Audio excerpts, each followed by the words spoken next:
We're taught from a young age that love and hate are opposing forces, two distinct, irreconcilable energies in a constant, violent clash for our soul. When we notice feelings of prejudice, jealousy, or intense anger bubbling up inside us, our immediate reflex is to fight them.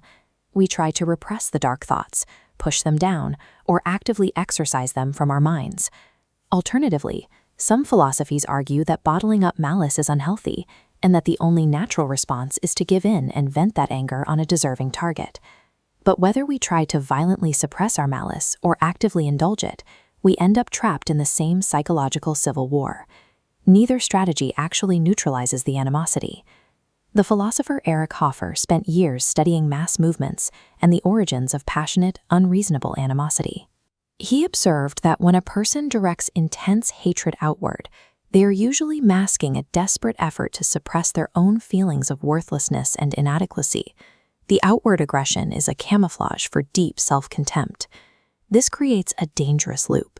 When we try to aggressively destroy the hateful parts of ourselves, we are actually applying more self-contempt to the very psychological wound that caused the hostility to begin with. Because hostility is born from self-loathing, fighting it with more aggression guarantees it will survive.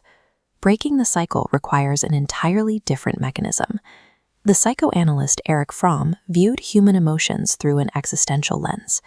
He argued that we don't just need food and shelter to survive. We need powerful passions to overcome the psychological horror of our own isolation. Fromm separated these drives from purely natural instincts, identifying them as character-rooted passions that belong specifically to human existence. Both passions are desperate attempts to cure our feeling of separateness. A person consumed by hate tries to solve their isolation by destroying the world around them, while a person driven by love attempts to cure that same isolation by uniting with it. This idea echoes the philosopher Baruch Spinoza and ancient Hermetic teachings. They propose that love and hate are not opposing entities at all. They are the exact same emotional energy operating at different frequencies. Look at this diagram of emotional polarity. The energy moving across the spectrum is constant. Spinoza defined hate simply as pain accompanied by an external cause. When that same energy shifts the frequency toward pleasure accompanied by an external cause, we call it love. If malice and compassion share the same energetic root, the dark impulses cannot be deleted.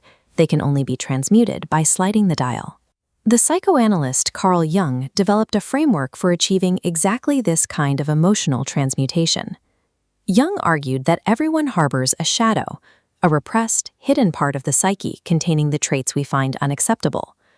Rather than battling these difficult internal parts, he suggested we make friends and allies with them.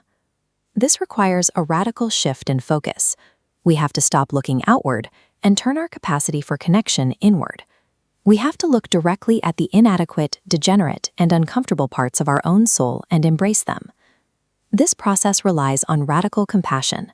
It involves objectively accepting our own capacity for malice, without judging it, without hating it, and without glorifying it. We simply acknowledge that it exists. By bravely observing our inner demons and giving them a seat at the table, we instantly deprive them of the hidden power they use to overwhelm us. Once you extend that acceptance to your own flaws, the deep self-contempt that originally bred your hostility begins to evaporate. This graph tracks our emotional capacity based on Spinoza's logic. When deep hatred is completely vanquished by love, the energy doesn't zero out. Instead, the momentum swings in the opposite direction.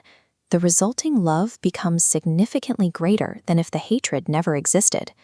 Our darkest, most hateful moments actually generate the energetic fuel required to reach our highest possible capacity for empathy. This framework positions compassion as a tactical instrument for psychological disarmament, an active mechanism of alchemy that functions independently of passive emotional sentiment. Acknowledging the internal pain behind our malice provides a path to dismantling animosity at its root. By observing these depths, we address the source of the conflict instead of reacting to symptoms. We do not eliminate the darkness by going to war with it. We neutralize it by carefully integrating our demons until they become our greatest allies.